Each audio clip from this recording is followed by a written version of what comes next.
नागपुरातील राड्या दरम्यान भालदारपुरा परिसरामध्ये संतापजनक घटना घडली। जमावाकडून महिला पोलिसाचा विनयभंग करण्याचा प्रयत्न झाला। अंधाराचा फायदा घेत महिला पोलिसाचा विनयभंग करण्याचा प्रयत्न झालेला आहे। गणेशपेठ पोलीस ठाण्यामध्ये जमावाच्या विरोधात गुन्हा दाखल करण्यात आला।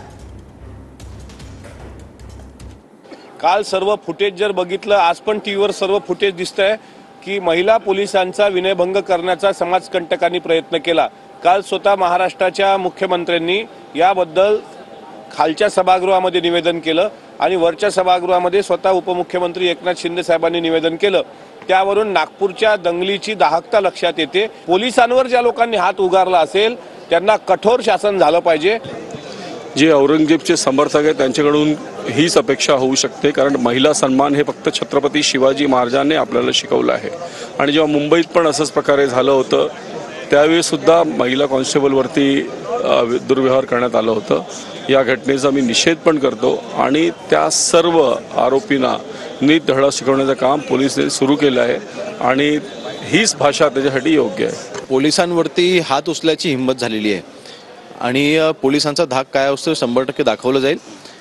कायदा जर का कोणी असा पद्धतीने हातात घेऊन असे कृत्य केले असेल तर ह्यांना सोडलं जाणार नाही आणि पोलिसांचं मनोबळ अर्थातच कमी होता कामा नये, खाली होता कामा नये। ही जबाबदारी आमची देखील आहे आणि अशा वेळेला कठोरात कठोर कारवाई झाली पाहिजे असे निर्देश आम्ही दिलेले आहेत।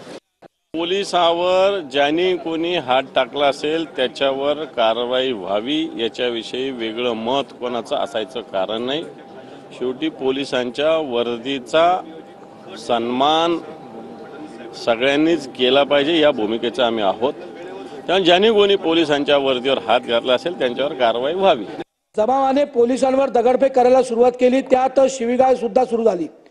पोलिसांवर हल्ला चढवला, त्यांना एकाच त्यातल्या काही जमावाने महिला पोलिसाला पकडलं आणि त्यांचे वस्त्र काढण्याचा प्रयत्न केल्यानंतर त्यांना दुसऱ्या बाजूला नेण्याचा प्रयत्न केला, पण ती महिला इतकी शूरवीर होती की तिने त्या सगळ्या जमावातनं ती बाहेर पडली आणि नंतर तिने काल याची तक्रार नोंदवली आहे। माझी आपल्या माध्यमातून सरकारला, माननीय मुख्यमंत्र्यांना, माननीय गृहमंत्र्यांना विनंती आहे की त्याचा सीसीटीव्ही फुटेज आहे तो सगळा पोलिसांकडे आम्ही दिला आहे। तो सगळा बघून त्या सगळ्या नालायकांवर, त्या नराधमांवर कडक कारवाई करावी असा आपण सरकारला आदेश द्यावा अशी माझी